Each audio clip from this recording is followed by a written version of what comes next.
left though, just a touch. Let's lift it up a bit so we can see it. And action. This is day 3 of principal photography for the short film, The Vandal. To your right. Written and directed by Eddie Alcazar and Look to your executive left. produced by Darren Aronofsky. All right, cut. Cut it. That's great. All right, let's move on. Eddie is an award-winning Latino filmmaker from Albuquerque, New Mexico, who's taken on the complex task of combining live action with stop-motion miniature photography, blending the two as seamlessly as possible. They coined the term metascope to best describe it. Basically, the closer you get to things, the more real they become. And it was far from easy. Good thing he assembled a top tier of talented artists, animators, and actors. The result is a groundbreaking throwback to the golden era of Hollywood cinema. It's a project that is important to do. Any sharp pains or headaches? Because Eddie was captivated by the fact that there was this neurosurgeon that gave many people lobotomies that were not needed because he was experimenting or he was just, I guess, crazy or whatever. And Eddie wanted to really bring attention to this. Continue on your regular medicine. So my character had a lobotomy, unnecessary lobotomy. And it talks about the condition that he is in after that lobotomy. And how he tries to deal with the love of his wife. He tries to deal with the world. But he doesn't see things the way other people see things. He doesn't receive things the way other people receive things since the operation. So he's literally worse off now than he was before the operation that was supposed to correct his condition. Camera. We always think of Vandal as this person that's just out to cause destruction or wreak havoc, but in this instance, it's actually somebody that's trying to find a way to express pain, somebody that's trying to find a way to have an outlet for this rage, anger, despair, and all of those feelings, and chooses to do that through vandalizing artwork.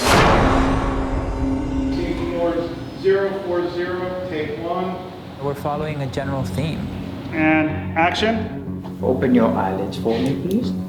We're leading the way for these characters to be able to tell their larger story. Thank you, Doctor, for everything. You've really been a blessing to us. Ring me if you have any concerns.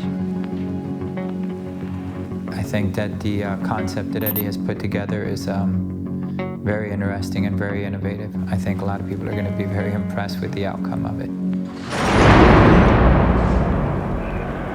You're the one that's all over the media. Vandal. I admire your work.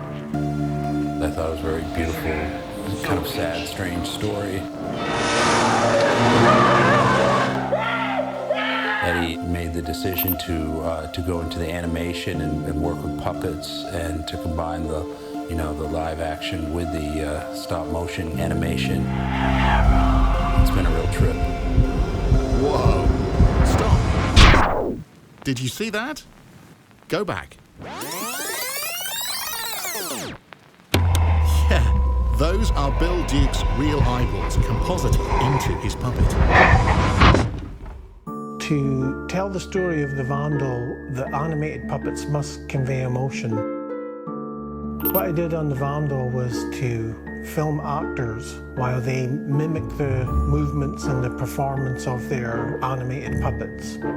Filming the actors' eyes then gives me many frames that I can use to reconstruct or reanimate a performance onto the puppets' faces.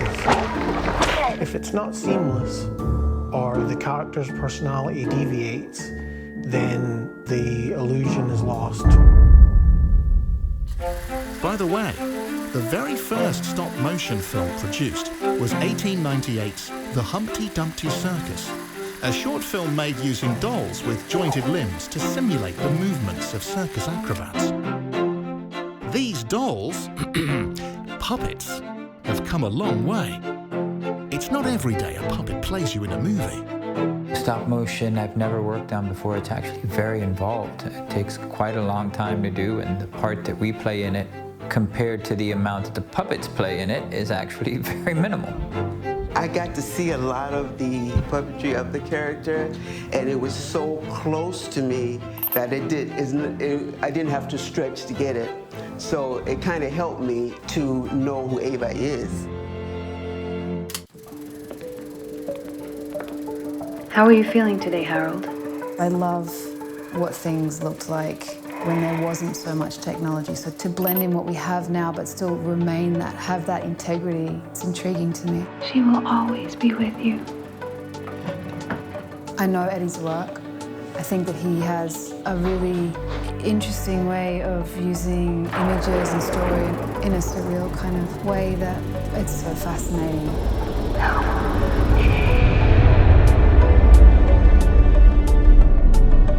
It's unique the way we're shooting it, it's unique the way it's getting edited, and it's unique as far as the kind of naturalism that Eddie's going for.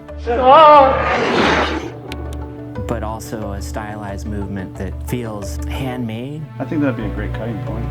Just have him open his coat, stick his hand in, pull it out. Someone call the police!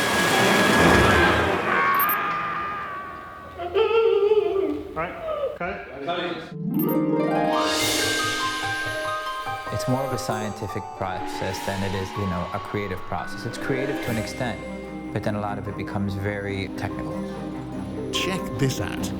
Eddie and his team used these LED monitors running on the Unreal Engine by Epic Games to play back virtual environments that can be manipulated digitally and in real time. This is called real-time in-camera visual effects, and it's magic. Behind Bill, that is an LED screen. And here, It's beautiful, isn't it? and there. These walls create natural ambient lighting, resulting in an extremely realistic shot, undistinguishable from a real-world environment.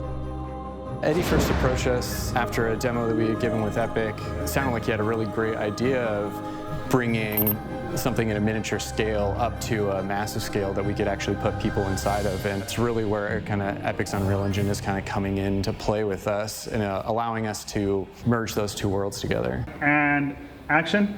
I remember when we first moved here, so much of heaven. I'm excited that it's a new medium that we can use because it certainly simplifies the process. If we've already built a set at a small scale, instead of rebuild it full scale, to be able to utilize the set as is and make it still look photoreal and hold up. For the music score, Eddie and film composer Chris Bowers drew inspiration from the 1957 film Vertigo, scored by legendary film composer Bernard Herrmann.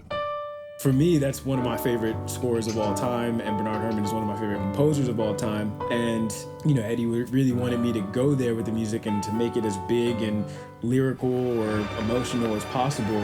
And I think that just accentuates all of the filmmaking choices with the animation and the live action as well. Sir, are you okay?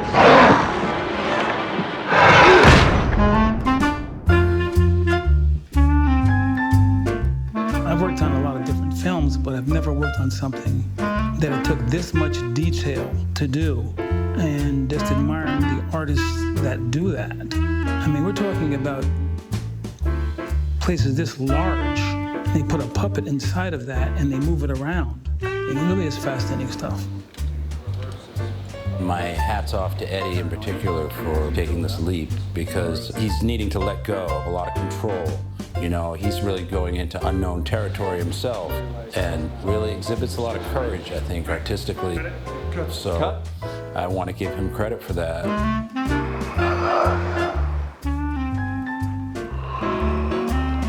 I love you too.